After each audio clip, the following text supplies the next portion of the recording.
अस्सलाम वालेकुम। आप देख रहे हैं फॉर यू कोचिंग सर्कल। मैं हूं उसामा नूरी। तो गाइस हम बात करने जा रहे हैं 9th क्लास चैप्टर नंबर 1 की, जिसमें हम लोग सीखेंगे मैट्रिसेस एंड डिटर्मिनेंट्स। ठीक है, तो matrices and determinants chapter number 1 है। तो सबसे पहले बात करने जा रहे हैं हम मैट्रिसेस की। मैट्रिसेस में हमारे पास जो सबसे पहले थ्योरी दी है वो आर्थर कैले हैं, एक इंग्लिश मैथमेटिशियन थे जिन्होंने जो मैट्रिसेस है इसकी थ्योरी पेश की। थ्योरी पेश कब की थी? 1858 के अंदर जो है सबसे पहले मैट्रिसेस की थ्योरी पेश की गई थी। ठीक है, उसके बाद हम लोग इसकी डेफिनेशन की बात करेंगे, क्योंकि आपको पता है कि जो भी चीज़ है सबसे पहले हम उसको जब तक देखेंगे नहीं वो चीज़ क्या है उसके बारे में हम लोग जान नहीं सकेंगे। तो हम लोग देखने जा रहे हैं जी मैट्रिसेस क्या चीज़ है। मैट्रिसेस है जी अ रेक्टेंगुलर अरे और a formation of a collection of real number से 0 1 2 3 4 7 सच एज, यानी कि हमने इसको रेक्टेंगुलर फॉर्म में लिख लेना है, and then enclosed by brackets is said to be form of matrices. तो जब हमारे पास कुछ नंबर्स रियल नंबर्स को हमने इकट्ठा करना है, उनको एक रेक्टेंगुलर फॉर्म में लिख देना है और स्क्वायर ब्रैकेट्स जो होती हैं उनमें क्लोज कर देंगे तो वो हमारे पास क्या बन जाएगा? मैट्रिसेस बन जाएगा। देखिए क्या किया हमने, ये नंबर थे हमारे पास, यहाँ पे हमने लिया 1 2 3 4 7, ये नंबर थे, हमने उनको रेक्टेंगुलर फॉर्म में लिख दिया और नीचे मैंने उनको क्या कर दिया जी, एक स्क्वायर ब्रैकेट में क्लोज कर दिया। तो वो हमने क्या दिया, ये हमारे पास क्या बन गया जी? मैट्रिसेस बन गया। अब गाइस हम लोग देखेंगे उसके बाद कि हमारे पास रो क्या होती है, कॉलम क्या होता है, क्योंकि हमने आगे देखना है जी ऑर्डर ऑफ मैट्रिसेस क्या होता है। ठीक है, जब ऑर्डर की बात करते हैं तो ऑर्डर में सबसे पहले हमें जो चीज़ चाहिए होती है वो हम लोग मैट्रिसेस का क्या चेक करेंगे, उसमें रोज कितनी है, उसमें कॉलम्स कितने हैं। जब हमारे पास हम एक मैट्रिसेस के रोज एंड कॉलम्स को जान सकेंगे उस वक्त हम लोग क्या कह सकेंगे जी, ये हमारे पास इसका ऑर्डर है जी। तो देखिए हमारे पास एक मैं मैट्रिसेस लिख देता हूँ यहाँ पे आपको। फॉर एग्जाम्पल हमारे पास है जी 5 6 7 3 2 और 1। ठीक है, ये मैंने एक मैट्रिक्स लिखा। अब इसकी हमने देखना है जी इसके अंदर रोज कितनी है और कॉलम्स कितने हैं। जब हम इसकी रोज और कॉलम की बात करेंगे तो रो कौन सी होती है, कॉलम कौन सा होता है, मेन क्वेश्चन जो हमारा होगा। तो रो हमारे पास होती है जो हॉरिजेंटल नंबर जो हमारे पास रिप्रेजेंट कर रहे होंगे वो हमारे पास क्या कहलाएगी, रोज कहलाएगी जी। एक देखिए इसमें हमारे पास एक ये हॉरिजेंटल नंबर है, दूसरे कौन से हैं, ये वाले हॉरिजेंटल नंबर है। तो इसको हम R1 बोल लेंगे और इसको क्या बोलेंगे जी, R2। यानी कि रोज एंड कॉलम्स हमारे पास वो स्पेसिफाई करेंगे। जो रो वो होगी जो हॉरिजेंटल नंबर आ जाएंगे वो हमारे पास रोज कहलाएंगी। अब जो हम लोग वर्टिकली नंबर्स हमारे पास आ जाएंगे वो हमारे पास कॉलम कहलाएंगे। C1 हो गया, C2 हो गया, C3 हो गया। तो ये थे हमारे पास रोज और ये थी क्या, कॉलम। यानी कि जो हॉरिजेंटल नंबर्स थे वो रोज थी और जो वर्टिकल नंबर हैं वो क्या है जी, कॉलम्स हैं। अब ऑर्डर जो है वो हमारे पास बिल्कुल आसान हो जाएगा, क्योंकि हमने रोज और कॉलम्स का पता चल गया है कि एक मैट्रिसेस में रोज कौन सी होती हैं, कॉलम्स कौन सा होता है। तो देखें डेफिनेशन है ऑर्डर ऑफ मैट्रिसेस की, the number of rose and column in a matrices specify it's order. यानी कि एक मैट्रिसेस के अंदर उस जितनी रोज और कॉलम्स हैं वो उसका क्या करेगा, ऑर्डर बताएगा हमें। तो देखें इस मैट्रिक्स की जब हम बात करेंगे तो सेम चेक कर लें, ये हमारे पास इसकी एक रो, दो रो, यानी कि इसकी 2 रोज हैं तो 2 बाय कॉलम चेक कर लेते हैं 1 2 3। तो इसके कॉलम कितने हो गए जी, 3। अब जब भी आपने ऑर्डर लिखना है, ये हमने इसका ऑर्डर लिख दिया है कि इस मैट्रिक्स का ये हमारे पास ऑर्डर है। जब भी आपने ऑर्डर लिखना है तो सबसे पहले हमने रोज को मेंशन करना होता है। ठीक है, उसके बाद हमने कॉलम बताना होता है।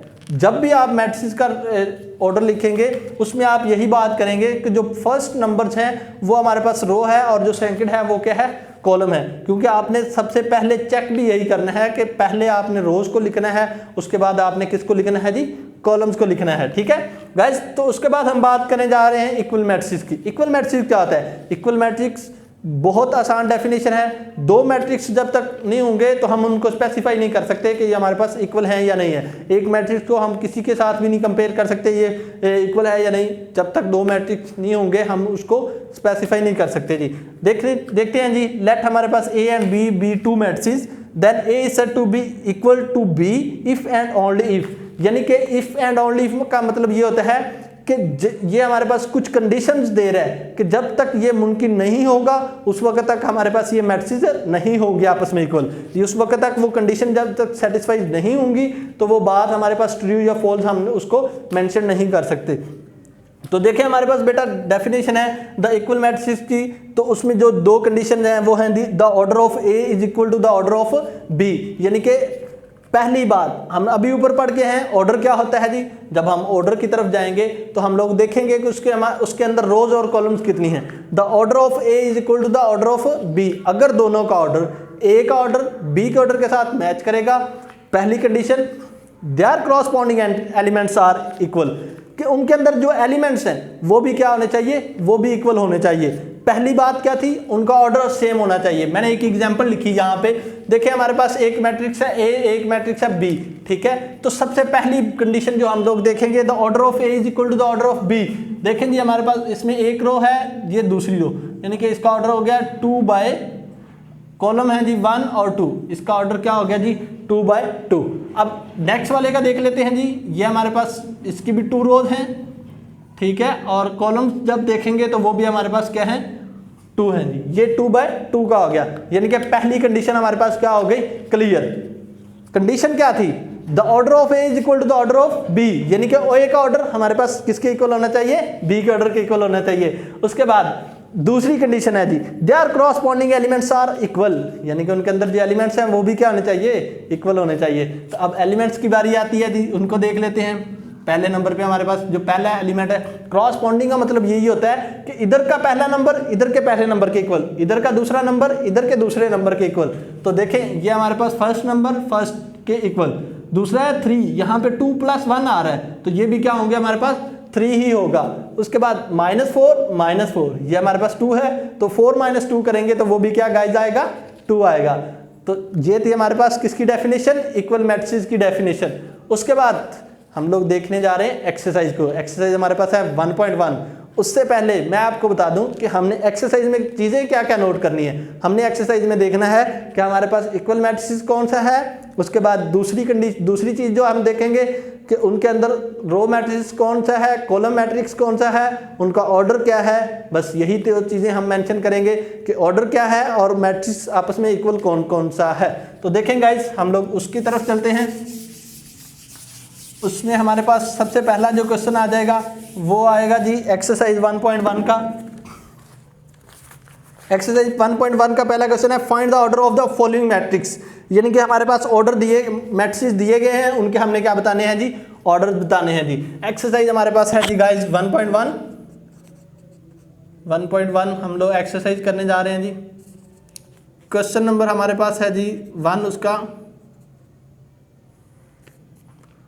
ए पार्ट है जी। ए में वो क्या कहता है, ए कहता है जी हमारे पास 2, 3, -5 और 6 है जी।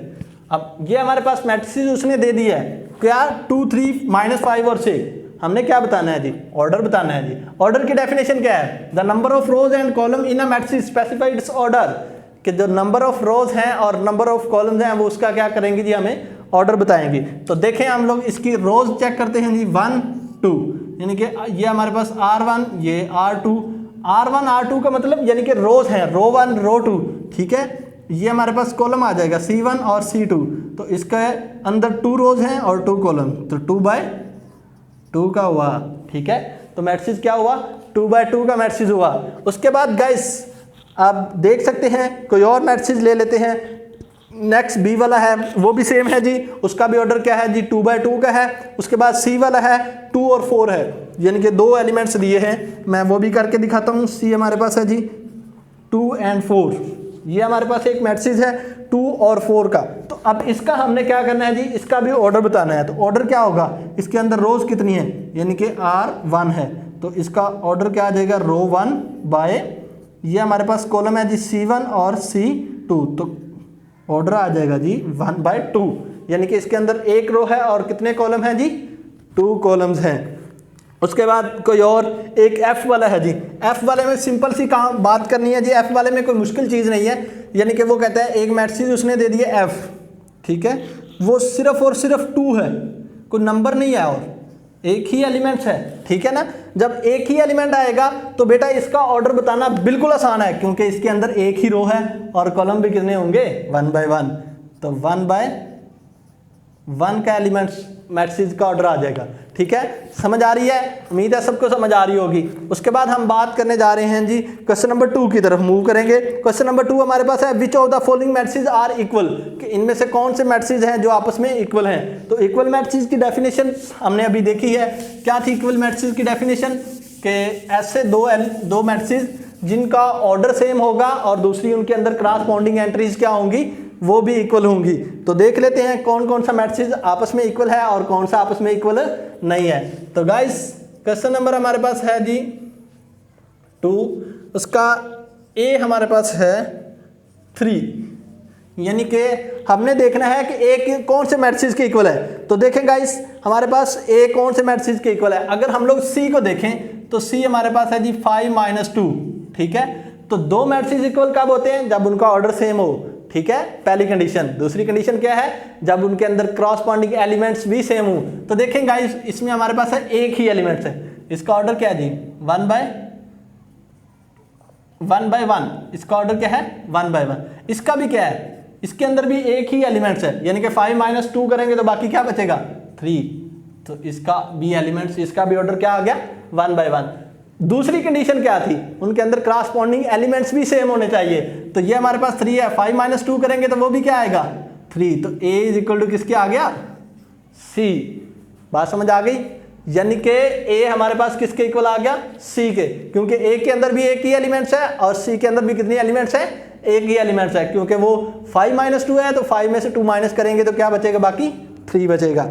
उसके बाद गाइस हम लोग देख लेते हैं बी वाले को, चले चेक कर लेते हैं जी। एक हमारे पास मैट्रिक्स है बी वाला 3 और 5। ठीक है, उसके बाद कौन सा है जी आई वाले को अगर हम लोग देख लें, आई वाला हमारे पास है जी 3 + 2।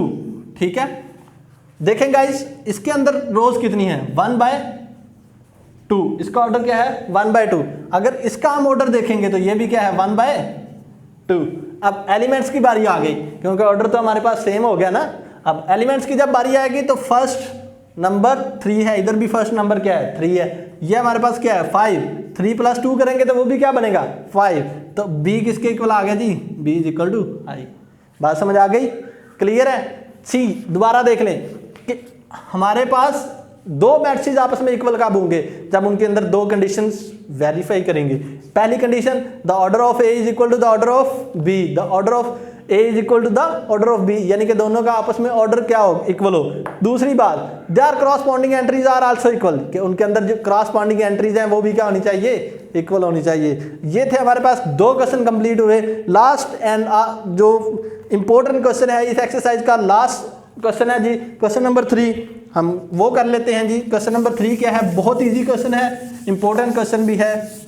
इसको मार्क आउट कर सकते हैं आप लोग कि ये फाइनल पेपर में भी इसी तरह का क्वेश्चन आता है सेम टू सेम, क्योंकि यही क्वेश्चन एक इस एक्सरसाइज का इंपॉर्टेंट क्वेश्चन है जी।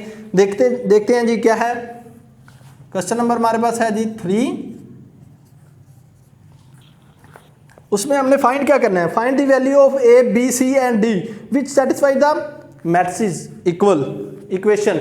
यानी कि हमारे पास जो क्वेश्चन नंबर 3 है उसमें दो मैट्रिक्स दिए गए हैं, वो कहता है कि वो आपस में इक्वल हैं। उसमें हमने A, B और C, D की वैल्यूज फाइंड करनी है। तो वो वैल्यूज फाइंड कर लेते हैं जी। हमारे पास है जी A + C, ठीक है, A + 2B, उसके बाद है C - 1, 4D - 6 = हमारे पास है जी 0 - 7, 3 और 2D। ठीक है, अब गाइज मैंने अभी आपको डेफिनेशन बताई थी। डेफिनेशन क्या थी? दो मैट्रिक्स आपस में इक्वल कब होते हैं? जब उनकी दो कंडीशन सेटिस्फाई करते हैं, जब उनका ऑर्डर सेम होगा, दूसरी उनकी क्रॉसपोंडिंग एंट्रीज इक्वल होंगी। तो हम लोग इसकी क्रॉसपोंडिंग एंट्रीज को क्या कर लेते हैं जी आपस में इक्वल करवा लेते हैं। A + C = कह देता हूँ मैं 0 के इक्वल है। पहली जो एंट्री है वो पहली के इक्वल, दूसरी एंट्री क्या हो जाएगी दूसरी के इक्वल। A + 2B = -7। दूसरी कंडीशन क्या है जी C - 1 = 3।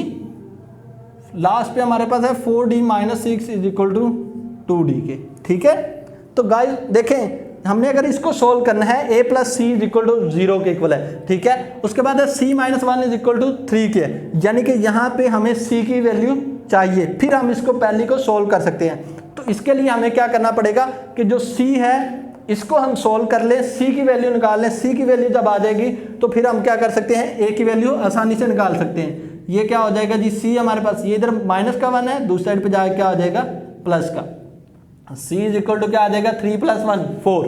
ओके, उसके बाद अब c की वैल्यू आ गई हमारे पास 4। यही वैल्यूज अगर हम यहाँ पे पुट करते हैं a + 4 = 0, a = -4, ये किसकी वैल्यू आ गई जी, a की वैल्यू आ गई। उसके बाद हम क्या करेंगे, यहाँ पे हमें चाहिए a की वैल्यू, ये हमारे पास a का आंसर आ चुका है, यहाँ पे हम a की वैल्यूज पुट करवा देंगे तो हमारे पास b की वैल्यू आ जाएगी, ये इधर माइनस है, दूसरी साइड पे जाके प्लस का हो जाएगा +4, 2b = -7 में से प्लस का 4 जाएगा, बाकी माइनस का 3 बचेगा। क्यों माइनस का 3 बचेगा, क्योंकि बड़ी वैल्यू के साथ साइन किसका है, माइनस का है। ये तो आपको अच्छी तरह आता होगा। ये इधर मल्टीप्लाई, इधर जाके आ जाएगा डिवाइड, तो ये हमारे पास b का आंसर आ जाएगा। लास्ट में हमारे पास बचा है जी d, 4d, ये इधर माइनस है, दूसरी साइड पे जाके +6, अब ये इधर प्लस का है, इधर आके -6, 4d में से 2d बाकी, 2d = 6, अब ये इधर मल्टीप्लाई, दूसरी साइड पे जाके डिवाइड, 6/2, 2 3 क्या होता है जी 6। ये था डी का आंसर। तो हमें चाहिए था ए, बी, सी और डी का आंसर, वो हमने आपको फाइंड आउट करके दिखाया। अगर किसी को समझ नहीं आई तो कमेंट बॉक्स में आप पूछ सकते हैं, ठीक है। कल तक के लिए इजाज़त दीजिए, अल्लाह हाफिज़।